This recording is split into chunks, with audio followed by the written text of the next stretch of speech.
হিন্দু সমাজের আবেগ, তাদের সেখানে মন্দির করার যে দাবি, সেই দাবিকে সম্মান জানিয়ে সুপ্রিম কোর্ট সেখানে একটি মন্দির বানানোর জন্য রামলীলাটা আজকে দিয়ে দেয়।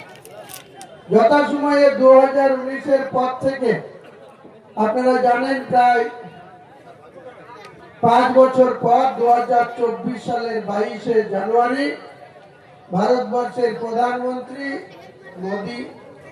শ্রী মোদীজি তিনার উপস্থিতিতে সেখানে রাম মন্দির প্রতিষ্ঠা হয়েছে। আমরা ভারতবর্ষের 40 কোটি মুসলমান কেউ কিন্তু তার বিরোধিতা করিনি। তারা তাদের ধর্ম বা সুপ্রিম কোর্টের দেওয়া জায়গায় সিদ্ধান্তকে সম্মান ভারতবর্ষের অমুসলিমরাও যেমন করেছে, তেমনি মুসলিম সম্প্রদায়ের মানুষ আমরা 40 কোটি ভারতবর্ষের মুসলমান সম্প্রদায়, 4 কোটি 26 লক্ষ পশ্চিম বাংলার মুসলমান, তারাও কিন্তু আমরা তার বিরোধিতা করিনি। কিন্তু যখন আমরা দেখলাম বাংলার মুখ্যমন্ত্রী মমতা বন্দ্যোপাধ্যায় বিজেপির সঙ্গে পাল্লা দিতে গিয়ে আপনার আমাদের সকলের ট্যাক্সের টাকায় সরকারি ফান্ড থেকে ব্যবহার করে কখনো উড়িষ্যা থেকে জগন্নাথ মন্দিরকে নিয়ে এসে দীঘায় জগন্নাথ ধাম তৈরি করছেন, তার বাজেট 380 কোটি টাকা। সেটা আপনার আমার সকলের ট্যাক্সের টাকায়, রাজ্য সরকারের টাকায় করছে। সেটা করা সমাপ্ত হলো। প্রতি বছর তিনি দুর্গাপূজার অনুদান বাড়িয়ে চলছেন। ইমামদের যখন ভাতা দিতে শুরু করলো 2500 টাকা, এত ইমামরা আন্দোলন করলো, তৃণমূলের মিটিং মিছিলে যাচ্ছে, ওসিরা ডাকলেই ইমামরা গিয়ে ওসিদের কাছে গিয়ে ধর্ণা দিচ্ছে, কিন্তু তাদের দাবি কোনো মতেই মমতা ব্যানার্জির কানে ঢুকছে না।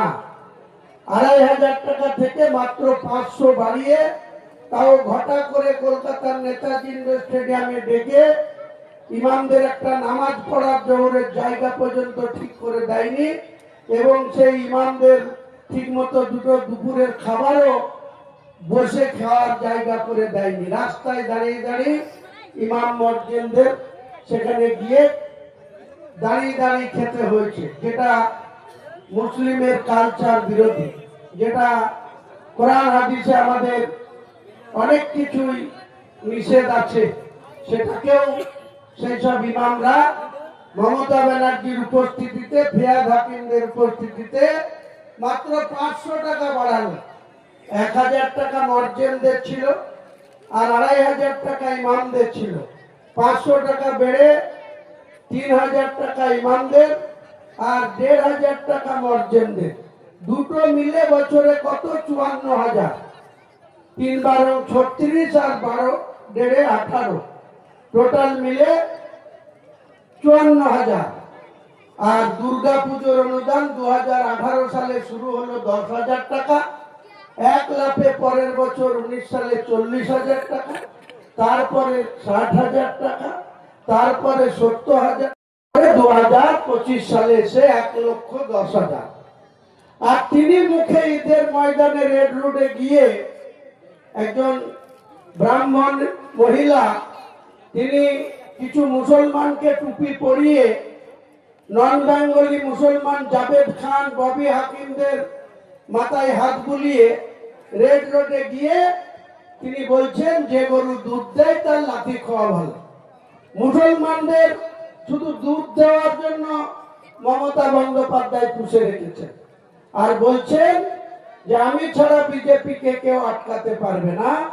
আপনারা বিজেপির জুজুর ভয় দেখিয়ে মমতা বন্দ্যোপাধ্যায়কে ভোট দিলেন, আর মমতা বন্দ্যোপাধ্যায় আপনাদের ভোট নিয়ে মুখ্যমন্ত্রীর গদিতে বসে কখনো ওই জগন্নাথ ধামের পুজো করে তার প্রসাদ নিয়ে এসে মুসলমানদের বাড়িতে খেতে দেবে। কোন মুসলমান যদি কোনো পুজোর প্রসাদ খায়, সে আর মুসলমান থাকে না, হারাম হয়, হারাম খাওয়া হয়।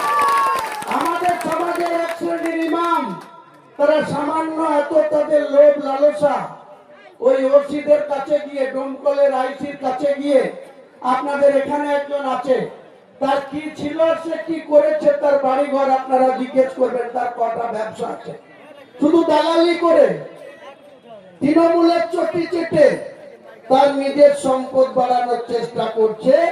আর আমরা যখন বাবরি মসজিদ করতে যাচ্ছি, এদের আবার লোম খারাপ হয়ে যাচ্ছে। অর্জুন সিং এর মতো লোক আমাকে বলছে বাবরি মসজিদ অযোধ্যায় ভেঙেছি, আবার বেলডাঙ্গায় তৈরি হবে, ভাঙবো। আর এই মুনাফেকরা আবার তাদের সাথ দিচ্ছে। তাহলে আপনারা মুনাফেকদের সাথে থাকবেন না আপনাদের প্রকৃত ইমানদার মুসলমান হবে? আপনাদেরকে প্রকৃত ইমানদার মুসলমান হতে হবে। আপনাদেরকেও কবরে যেতে হবে, আমি হুমায়ুন কবিরকেও কবরে যেতে হবে। আমরা যেন ইমান নিয়ে কবরে যাই। ইন্দিরা গান্ধীর মতো শক্তিশালী লোক, তাকেও মরতে হয়েছে, তাকেও ঝিলে যেতে হয়েছে।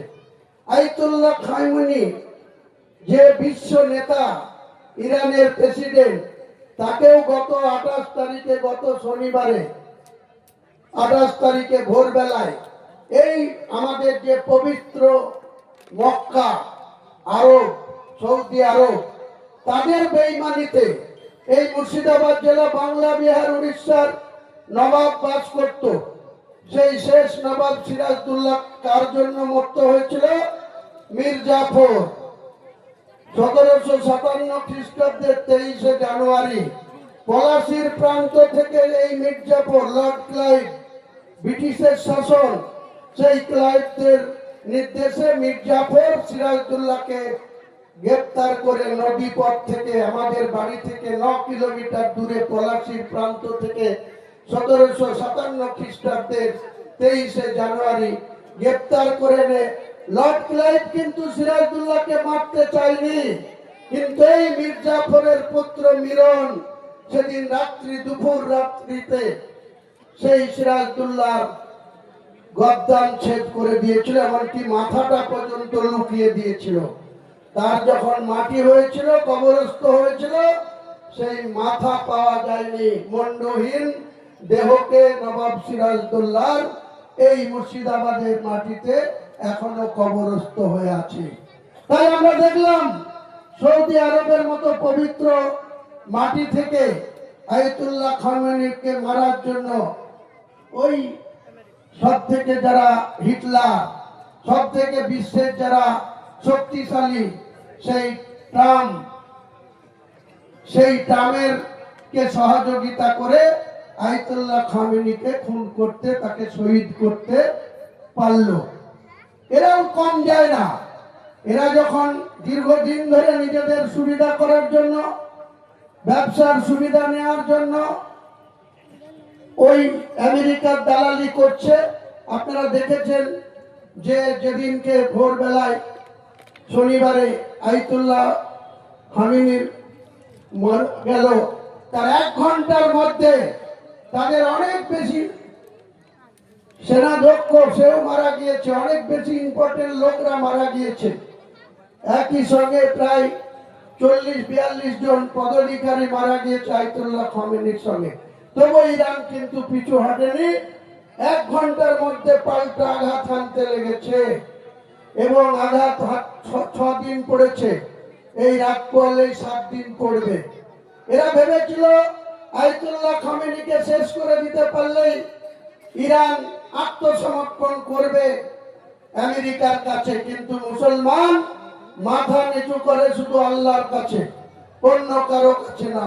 তাই তারা শিয়া মুসলিম হলেও এই ইরানের সঙ্গে ইরাকের সাদ্দাম হোসেনের যুদ্ধ এই আমেরিকা লাগিয়েছিল। 11 বছর ধরে যুদ্ধ করে লাস্টে সাদ্দাম হোসেনের কি পরিণত করেছিল। তাই আয়াতুল্লাহ খামেনি বলেছিল, আমি মরে যাব, শহীদ হব, তবু আমেরিকার কাছে আমি মাথা নত করব না। সে মরে গিয়েছে, শহীদ হয়েছে, কিন্তু তার দেশ এখনো সিংহের মতো গর্জন করছে।